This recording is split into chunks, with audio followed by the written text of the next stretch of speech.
Hi, my name is Matt Holliday and welcome back to my class on programming in Go. In this segment, I'm going to take you into a practical example. I want to demonstrate how to take a sequential program and make it concurrent, and I want to walk through some different models of doing that. So some different ways of organizing the work and how we track getting the work done and control the Go routines. Now we're going to do it all in this model of CSP, concurrent sequential processes. So we're going to do it using Go routines and channels.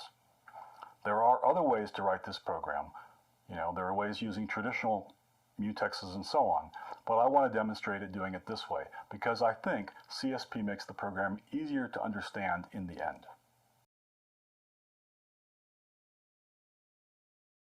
This example is based on an actual practical problem I had, which when I looked at it, it's like, okay, I want to make this run faster. Let's try it with Go's concurrency. And when I started doing that, then I started experimenting with it, and it turned into this presentation. So my problem was, I have a large Dropbox. It has a lot of files. Many of them are duplicates, and I want to find the duplicates. Now, I don't want to do it by name, because I know in advance that most of these files are going to have different names, even if they have the same content. They may have different dates. So I want to look at them with a secure hash, because that tells me the byte content of the files is identical. Right? It's the same way that Git, for example, tracks files. Are they different? Well, there's a secure hash. Right? The problem was, it took a long time to run this. Right? I had a Dropbox with, 50, 60,000 files and directories. Okay? So can I make it run faster? And there's a link here to the code if you want to go look at it.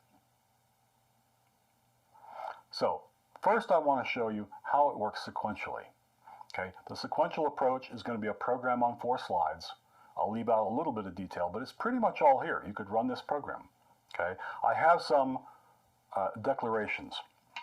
The important parts are, for each file, I need to end up with a path and a hash. And I'm going to represent the hash as a string because I want to be able to use the hash as the key in a map. Right? Now, normally we would represent a hash as a byte slice, but I can't do that because a byte slice can't be a map key, but a string can. Okay? And my map is going to hold not a file, but an actual slice of files, because I could have more than one file that matches a hash. Great. So how do I hash the files? Okay? That's pretty straightforward. I'm going to open the file and check for an error, and then very importantly again, I'm going to defer closing it immediately. Now in my case, I'm going to open up tens of thousands of files. If I don't make sure the files get closed, my program's going to crash. It's going to run out of operating system resources, file descriptors. It's going to die. So again, defer file close immediately once we figured out that the file did in fact open. And then I'm going to work with the hash. Now, we know MD5 is not secure for use on the internet, but my Dropbox is not my enemy. So I think MD5 is good enough for finding duplicate files, and it's fast. How do I create the hash? Well, I make an object with md5.new, all right, and then I just literally copy the bytes into it. The hash becomes a writer, and I can write the bytes into it, and as I write the bytes into it, it doesn't store them, it does calculations. And when I'm done, I call the sum function just to return the final result, and I'm going to turn that into a string with sprintf. Maybe not the fastest way, but it's very clear what I'm doing. Okay, so this function will read a file, all its bytes, and leave me with the hash value. Actually, it's going to leave me with a pair, right? The hash value and the path of the file. Fine. So how do I find them? And the answer is I need some sort of function that's going to walk through the files. And there's one already provided, right? Go has a built-in library tool called walk, filepath.walk, which does a walk of the file tree based on some starting directory, which I'm going to pass in. So I'm going to give this a starting directory. It's going to make a hash table to pass back, and of course at the end it's going to return it. All right. And if you're familiar with patterns, or if you're a pattern fan, you'll know or recognize this. It's the visitor pattern. Okay. Walk takes a function, and I'm passing in a closure, and that closure will be called on everything that we find in the file tree, directories and files. Now what I'm doing in here right now is I just want to look at regular files, right? So what I get in my visitor is I get file info, and I can look and say, is that a regular file, and what's the size? Okay. The first time I did this, I didn't think about size, right? I had a lot of Python directories. They have under init files in them that were mostly empty. So I got a zillion identical files because they're empty, and of course the empty files all have the same hash. So I'm going to ignore them. Okay, so I'm ignoring everything that's not a regular file that's not empty. And if it meets the criteria I want, well, I'm going to hash it and I'm going to put it in my hash table. Now again, my hash table is a map of string to slice. If that hash has not been seen before, then right here, right, I get the default value, which is a nil slice, but that's fine. I can append to a nil slice. So on this one line, I'm making sure that this path is going to be in the map for that hash, whether there's files there already with that hash or not. It's perfectly safe. So the last part of the program is not very interesting, and I won't show it again. We start things up by getting a directory off the command line, making sure there is a command line parameter to read. We call the search function on it. It comes back with a map of hashes, and we go through it item by item, right? Is there more than one file for a given hash? If so, print it out. We print out a line with, a part of the hash, just like get. Several characters is usually enough, and the number of files, and then a file on a line by itself. And that's just the output. Okay? Again, the output will be the same every time. We won't look at this again. All right, so we're going to make this sequential. Let's look at our first opportunity. And our first choice, I've drawn a diagram. We're going to do what's called a worker pool. Now, all of these examples are sort of generically called MapReduce, right? We're going to have a bunch of parallel things that are going to work on the individual files and feed them into some other thing that's going to put it all together. Okay? In this case, we're going to have a fixed pool of workers to hash the files. It shouldn't take you very long at all to realize that the bulk of the work in this program is actually reading the files and calculating the secure hashes. That's a lot of work. Okay? So what we have, right, and I've put this n in brackets to show it's a fixed number. So there's some number of workers. We're going to feed those workers with a channel of paths. Okay? So we're going to do the tree walk. The tree walk is going to feed a channel. The workers are all reading that channel, getting work to do. And when they're done, they're going to feed another channel to a collector. So there's an individual collector whose job it is to manage the final hash table, right? We can't write to it in parallel. That would be unsafe. So we put the hash table with one writer, the collector. It gets the final results of hashing the files and just puts them in the hash table. And when we're finally done, it will send them back on another channel called results. Okay? Now, the trick is, how do we know we're done? Okay? What we're going to see is the way we tell the workers we're done is to close the paths channel. And when they see it close, right, when they finish draining the channel, they'll all see the close like an end of file, and they'll stop working. Okay? But how do we know they're all done? Because what we need to do is we also need to close the pairs channel so the collector knows it's done. And we're back to this idea about, well, the last person out turned off the light. But there's really no practical way in this model for the workers to coordinate who's the last one. So what we're going to do is we're going to let the main program do that. The main program will start the workers, feed them, and when it's done feeding the workers, it'll close the paths channel, and then it's going to wait for the workers to come back and say, hey, I'm done. Right? The workers will all signal back on a channel saying, I'm done working, and when the main program sees that, that's when it will go close the pairs channel, the collector will finish, and then we'll get the results on the results channel. Okay? So let's go look at the code that does that. And I'm going to do this in the slides because, honestly, there's not enough time for me to type all this stuff. Okay? The collector is pretty straightforward. It gets a pairs channel of input data. It gets a results channel that it's finally going to respond on. Okay? It makes the hash table that we used to make somewhere else. And all it does is this one operation of reading a pair, inserting it into the map until there aren't any more. Right? Again, pairs is a channel, and so when we do this operation of ranging over pairs, right, it stops when the channel closes. So as long as there's data, it will read it. Of course, it blocks. Right? It goes to read the channel. If there's no data, it blocks. If there is data, it proceeds. If it gets to close, the loop is over, and we drop down to the bottom, and we try to write the results channel. We're done. Okay? Processing the files is also pretty easy. All right? This is going to be the worker B. What does it do? Well, it gets an incoming path. Right? So again, we're ranging over, in this case, the paths channel. Now, there was one paths channel being written to by the file walk and multiple workers, and that's perfectly okay because we said channels are safe to read and write by multiple Goroutines. So I can have a bunch of workers all trying to read the paths channel, that's fine. If there's work to be had, they'll take the work, do it, and what do? Well, they hash it, and then they write it to the pairs channel so it goes to the collector. And they keep doing that until the paths channel closes. When it does, then they write their individual value to the done channel. Okay? So there's a key point here. I'm going to start n Goroutines. I'm going to need to read the done channel n times to know they're all done. We'll see that in a second. Okay? So I need to do some work actually to start this thing up, right? I'm going to make some channels, but I'm also going to calculate like how many workers do I want? Okay? So gomaxprox is a library function that tells us, what it's actually telling us is how many threads does Go think it should create based on the hardware. And what practically it's giving us actually is the number of logical cores. Now, in my case, I had a 4-core i7, but it has hyperthreading. So the 4 cores are treated as 8 logical cores. So this is going to tell me, you know, gomaxprox should be 8 threads. Okay, that's kind of assuming that the work is all CPU bound, and that's as much, you know, if you only have 8 logical cores, in theory, that's as many threads as you could keep busy all the time.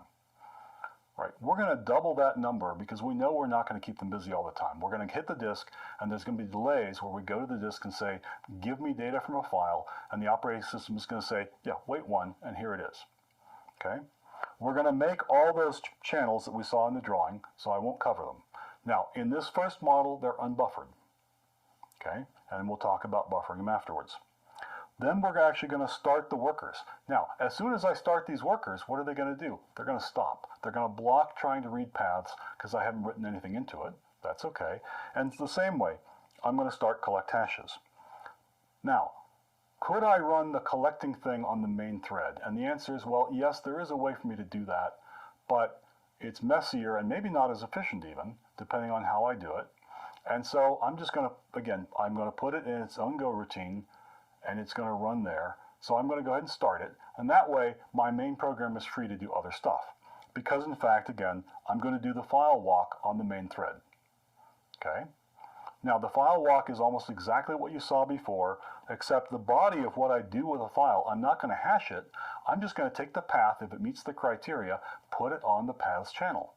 So I'm feeding work. Every time I find a non-empty regular file, I'm going to feed its path to the worker bees, and they're going to eventually get it and work on it. When I'm done, okay, here's the first piece of coordination. Okay, I've run through all the files on disk, I've put them all into the paths channel, so now I'm going to close the paths channel to signal there will be no more. That's going to cause the workers to stop. When the workers stop, they're going to signal on their done channel, which they have in common. So I'm going to read it, but I'm going to read it exactly as many times as there are workers. And when I get through this loop, I know that all the workers are done. All right? So they're not going to send any more data on the paths, on the pairs channel, excuse me, to the collector. So now I can close it. And then all I have to do is actually get the result from the collector. Okay? So that's how I'm organizing it, right? I'm going to tell the workers when they're done by closing the paths channel. I'm going to wait for them to tell me they're done, actually done. Then I'm going to go close the channel of the collector and wait for it to tell me it's done. And then we're just going to print out the results like before. So how does this really work? Okay. Just as I showed it to you, we're already under a minute. Okay. And I could stop right here. I mean, I've already sped it up. Most of the speed up I'm going to get. Because again, the vast majority of the work is reading and hashing the files. And I ran a bunch of worker bees to do that. Okay, I can improve this a little bit by buffering the pairs channel. And the reason for that is that I have one collector, and I might have a bunch of workers who have hashed files and they're ready to report their results to the collector, but the collector is only going to take one at a time, right? Rendezvous. If I buffer that, then I remove a little bit of friction, right? The workers, when they're ready, can just drop the results in the letterbox now for collector, and the collector will get to it when it's ready. That's fine, because again, we're primarily using the channel as a communications tool. Right? And there's one more thing. I could double the number of workers, and it improves a little bit. Okay, again, I'm not CPU bound. I have a lot of I/O work, and the operating system is going to give me some delays as I go to the disk and try to read from the disk. Right? So actually having a few more workers, I can handle that. There's capacity in the CPU to do that. Okay, so this was the first model and its performance. Again, this is performance on a machine like 3 years ago or something. Okay, it will change depending on your exact hardware. These numbers may not be reproducible on your system. And how many files did I have, right? The Dropbox that I actually ran this stuff on that time. So now I want to get into a second model, okay? The file walk in the first model was sequential. We ran it on the main thread, and so there might have been some delay in finding paths. And so what I want to do now is I want to do directories in parallel if I can. Okay, so to do that, we're going to start a go routine for each directory, and we'll see that that will make a small difference. Not a lot, but some. In the first program, I had a fixed number of workers, and I tracked their completion through one channel where I read a number of done responses based on the number of workers I had. When I start a go routine for each directory, I don't know in advance how many directories, 10,000 something, all right? So I can't really track it that way. It's not practical. I need another tool. And that tool in Go is the WaitGroup. A WaitGroup is a tracker that counts up and down. And so what it's going to do, and here it is right here, we're going to make one, okay? And in a minute, I'm going to show you why I did new, because it needs to be dealt with as a pointer. But what I'm going to do consistently is I'm going to measure units of work by adding to the WaitGroup. So every time I start a unit of work, like a directory, I'm going to add one to the WaitGroup. And so what the WaitGroup does, right, it has a baseline of 0, right? I'm going to start out by adding a unit of work, and every time I add a unit of work, it's going to go up, and maybe I finish one, it goes down, and it goes up some more, it goes up some more, and it goes down, and up and down. Finally, it's going to get back to 0. And when it gets back to 0, we've done all the work that we started, right? And that's what this WaitGroup.wait is tracking, right? I'm going to start working, and it's going to spin off go routines, which I'm going to track in the WaitGroup, and then I'm just going to say, hey, I'm waiting for the WaitGroup to finish. Well, what does it mean to finish? Well, it means all these units of work that have been started register their completion, that they're done. All right, and we're going to see how that works in just a sec. Okay, so I do one here, and I call walkter. Now, walkter wasn't started in the go routine, but we're going to see it's going to finish pretty quickly, but it will spawn other go routines if there are subdirectories. What does that look like? So walkter looks a bit like search tree. Now, in this case, just to make the code easier to read, instead of putting the function directly into the file walk call, I'm going to make a local variable for my closure. It's fine, I can do that, right? But here's two things. Now, the first is up here, okay? The first is I have to pass in the WaitGroup. And when we talked about pointer versus value semantics, we said there are things that cannot be copied. WaitGroup is one of those. We can only pass it by passing a pointer. If we copy it, it stops working. Okay? And the second thing, as far as how WaitGroup works, is the very first thing I'm going to do in this function is I'm going to defer calling done. Right?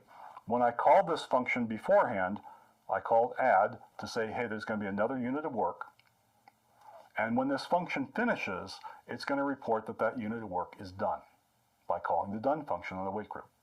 Okay, so what else is going on in here? Well, I have now a new piece of code, because in the past, my file walk just said, hey, I'm looking for files, but now I can look at directories.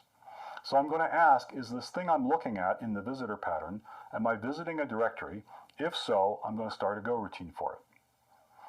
Okay, so how do I do that? Well, first, I increment the WaitGroup to say there's going to be another unit of work that I'm going to start, and then I actually start it. And then I have to return a magic value in my visitor pattern that says, hey, I've finished this directory for you. Don't descend into the directory and do any more. Why? Because I started a go routine that's going to do exactly that. There's one other subtlety that I didn't catch the first time, right? And this has to do with the actual walk function in the Go library. When you start walking a directory, okay, if you remember Unix directories, right? So I have some directory, and it has a bunch of files, but it also has a couple of special things. Dot and dot dot. Now dot dot refers to a parent, and we ignore that. It doesn't show up in the file walk. But dot actually does, right? The very first thing when you visit a directory is you see the directory itself.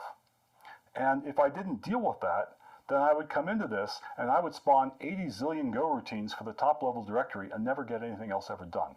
So that's why I have this little logic, right?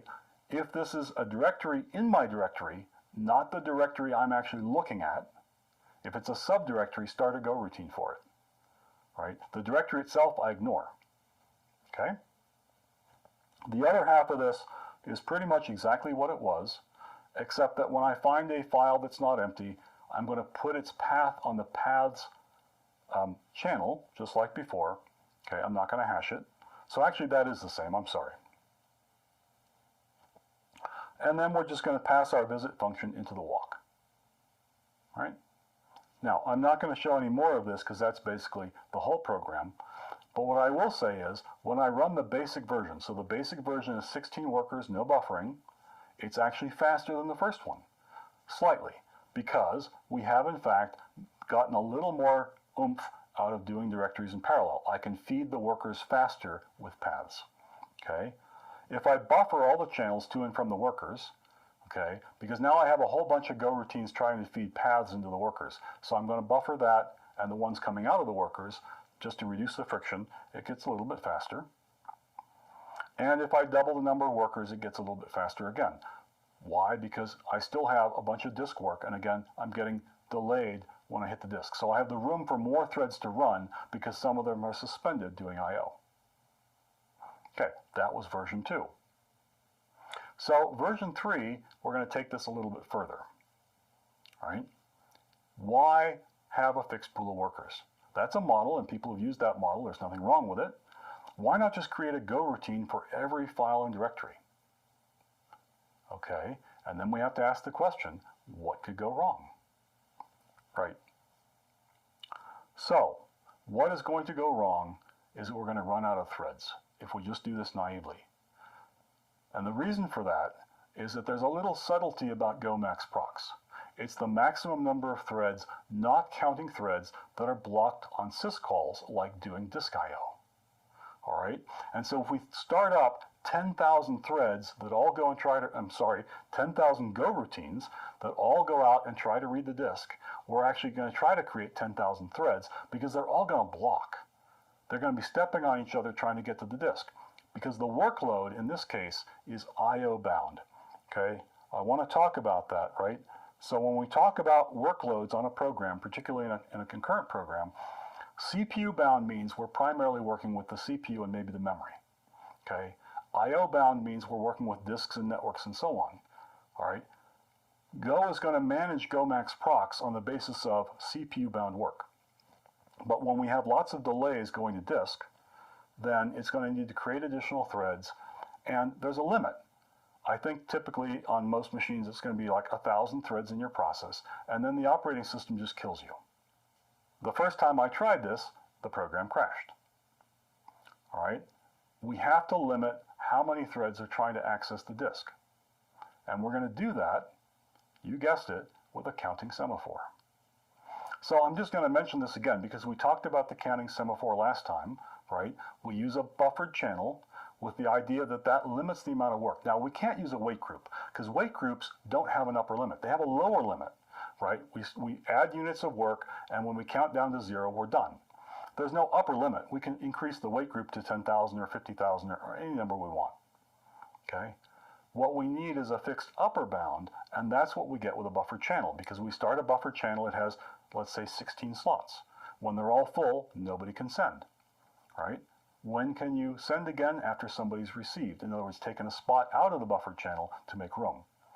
So again, the buffered channel can act as this counter to limit the number of active Goroutines. And in our case, what we want to limit are the number of Goroutines actually doing disk operations. So that gives us a new diagram for the program structure, right? If we look at the workers now, I put a little asterisk there. We don't know how many workers they're going to be. Lots. All right. We no longer have a paths channel. Instead, we just have this relationship. The main program starts workers. indirectly. It starts a worker, which starts other workers, which keeps, like a nuclear reaction, it just keeps growing. Okay. Now, they still feed the pairs to the collector, and we still wait for the results. And we're going to track completion of all these with a wait group, because now we have this huge number of Goroutines, not just for directories, but for files. But they're going to manage themselves with another channel, and it's a channel, again, with a fixed size, n, that's going to limit the work in progress. Okay? Every time a worker wants to go and do some work, it's going to have to try to send on the channel. If there's space, it will, and it will do its work, and if not, it'll have to wait. Okay? And that allows us to control how many Goroutines are actively hitting the disk. So let's see that. Okay? So our main program, the main body of this thing does the work. It looks a lot the same. We have most of the same channels, all right, except instead of having like a pairs channel, we have the limits channel. Now, I'm going to go ahead and buffer the communications channels right off the bat, okay? We already know that buffering is a good idea in this program for the channels like the channel going into the collector, okay? I have to buffer the limits channel because that's my counting semaphore. We're using that differently. It's not a communication channel, it's a synchronization device. Except we're not doing rendezvous, we're using it as a counting semaphore.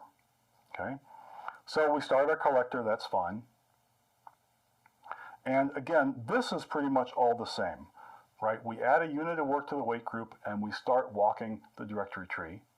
And then it's going to return. So walkdir returns after hitting the top level directory. Now it may have spawned a lot of other Goroutines, and that's again what we're waiting for in workgroup.wait. And if this program actually just had one directory, then the first call to walkdir would run, signal done, and wait would happen immediately. But in fact, we're going to do lots of Goroutines. All right? And then the rest of this, we close the channel pairs going into the collector and wait for it to respond. So the interesting parts now are the procedures or the functions that do the directory tree and the work on the hashing. Okay, they're both going to change. So I'm going to start with a simpler one, all right, so I can get right out this whole concept of the limits channel. And we pass it in here. So this is the process file now is going to be started in a Goroutine. In addition to the channels it had before, it's going to get the wait group and the limits channel. Okay, but now it's processing a single file. It's not running in a loop. It's doing one bit of work and finishing. Okay? So the very first thing it does, again, is it has to signal, it defers the signal to waitgroup.done that says, hey, I finished my unit of work. Okay? The very next thing it does is it attempts to get entrance into this pool of active workers by pushing on the limits channel. Right? If there are, so if you think about this, let's suppose it has 16 elements. The first 16 Goroutines, they just immediately go. Number 17 blocks until one of the first 16 finishes, and then number 17 can write into the channel and keep going. Okay? What do we do next? Well, we have to make sure that when we're done working, we read from the limits channel to allow anybody else to work, because if we don't, this whole thing is going to just stop. Right? And we do that in a defer also. Now, defer requires a function call, and reading from the limits channel is not a function call in the syntactic sense. So we wrap it in an anonymous function that we call, right? Remember, we have to call it. So we don't just create the function, we create the function call, which is just a closure reading limits. Okay? And then we do the actual work. We hash the file and write the pairs channel. Okay? When that's done, in theory, we hit the closing brace, that is, we start to return. And when we start to return, the first thing we're going to do, okay, is the last deferred function, because they happen in opposite order. So the first thing we're going to do is now we're going to call this deferred function to read from limits. And it's guaranteed to work. Why? Because we wrote it, right? We know if we could get past this statement and defer this statement, that there's at least one thing in that limits channel that we can read back out. We put it there, we'll read it out, because there's a parallel here of writing one, reading one. Okay, so we know this defer will not block. Okay, and when that's done, then we go do the other defer, which actually signals to the wait group, hey, the unit of work is finished. And that's one file. We've processed it, and this Goroutine just goes away. Okay, so how about the file walk? It's going to change a little bit also. Okay. the first part of this is similar. We passed in the wait group before. We're going to pass in the limits channel because it needs to use limits also. All right. What are we doing? Well, we're doing a file walk. We're reading directories and statting files, which means, again, even though we're not reading the bodies of the files, we're reading data out of the directory system in the file system. All right? The directory tree in the file system, maybe that's a better way to say it. And so we're still accessing the disk. So the file walk is also accessing the disk, and we want to control it. Okay? Again, we have to defer signaling the work group is done. All right? Our visit function is similar. And in all of these, we've ignored a bit of error handling. Please forgive me. Okay? The part on the directory is the same. We're doing exactly the same work as before, right? We're going to add a unit of work to the wait group and start a Goroutine, and then tell it, skip the subdirectory. Okay? So for the regular file, it's similar, but we're going to instead call a different function in our Goroutine. Right? We add a unit of work because now we're tracking these independent Goroutines, variable number of Goroutines for the files. Right, so we add a unit of work by adding to the wait group, and then we start the process file Goroutine for one file. Okay, so that's the visit function, right, from here up. Right, the regular body of the function, well, before we already did the call to the walk function, but before that we have to do the same song and dance, right? We have to push onto the limits channel and defer taking something back off. Now, at this point, you may say, hey, this is duplicated code. Couldn't we wrap this up in some fancy object-oriented thing? And the answer is yes, we could. And in practice, we probably would. But this segment is on concurrency. And I don't want to obscure anything. I want to put it right here so you see that we're doing this work and how we're doing this work. So I'm not going to try to wrap this in any special type. All right, I just want to put it here right out front, plain and simple. We have to push on the limits channel, and then we have to defer reading from it, and then we do our work, having been allowed into this pool of active workers. Okay, so those are the Goroutines for processing the file and processing directories, and the rest of the program is the same. What does that buy us? Boy, it does make it faster. We have achieved our best time with 32 workers. We buffered the channels, and we've got all these Goroutines running. And in fact, we can't really do any better. If we try to increase the number of buffer spaces in the limits channel, we're actually going to degrade. Okay? And the reason for that is there's a limit to how much throughput we can get out of the disk interface. How many IOPS and how many bytes we can read per second between the CPU and the SSD. Okay? We're doing pretty good, but there's some upper bound. If we start putting on more and more Goroutines trying to hit the disk, they're just going to step on each other, create more delays, and in fact, reduce the overall performance. Now, I want to talk about something else here real quick. I'm going to take a little sideline here. I want to bring up a concept in parallel programming, and it's called Amdahl's Law. It's named after a guy who worked at IBM and then started his own computer company and did a bunch of work in parallel machines. Okay? And it's the notion that the possible speed up is limited by the part of the program that is not parallel. Or you could say the part that is. It's the ratio between what is and isn't. But the maximum speed up, okay, so if you think about this, the capital S is the speed up. Little s is the number of processors, and little p is the part of the program that is running in parallel. Now, if we let the processors go to infinity, right, so if we let this term s become very, very large, then this whole term right here, p over s, is going to disappear. Right? So let's suppose 95% of our program is parallel, right? That means 5% isn't, and that means 1/20th isn't, and that means 1 over 1/20th is going to give us a maximum of 20x speed up. Okay? Assuming we have an unlimited number of CPUs, if our program has 5% of the program that cannot be parallelized, the maximum speed up we can get is 20x. Okay? That's an important result. Now, in practice, we're going to get a lot less than that because, in fact, my processors are not unlimited, okay? And so on an 8-processor machine, now again, this is logical. I'm going to go ahead and count the hyperthreads as processors. So I have 8 logical cores on my machine, okay? I got a speed up just over 6, and that tells me, based on this formula, that I'm about 96% parallel. which I think is pretty good. And I'm going to illustrate this with a diagram. Okay? This is a chart of that equation measured over various possible choices of P, how much of the program is parallel, and some number of processors. Okay? Now, the green line up here is the 95% parallel. Okay? We're pretty close to that green line. And if I look down here at 8 CPUs, right, I'm going to get about a 6x speed up, and that's about what I saw, give or take some experimental error. Okay? So I'm being limited by Amdahl's law. And if I want to get anywhere close to 20x, notice I'm going to need something like 4,000 CPUs. Okay? Now, this is not completely true because there's actually a different thing going on underneath also, the disk bandwidth. Okay? But it gives you an idea of what kind of performance I can get, right? If I can only create 50% of my program to run in parallel, my maximum speed up is 2. It doesn't matter how many cores I have, right? Now, why do we care? Okay?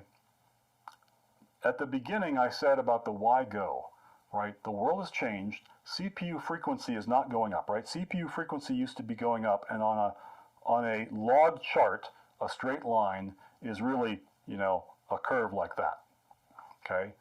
But it can't, all right? And the reason it can't is thermal management. We can't have the laptops melting in your lap. So the 10 terahertz CPU isn't a thing, right? What we can get are more cores. So the number of transistors keeps going up by Moore's law, but the speed or frequency of an individual core doesn't.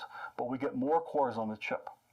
And the only way we can make our programs run better then is we have to get the percentage of our program running in parallel up. We have to figure out how to write our program to improve the concurrency, because that way we get speed up. Okay. The other alternative, and I'll talk about that later, is we can make it suck less. That means we can waste less CPU, and I'll get to that when I talk about mechanical sympathy.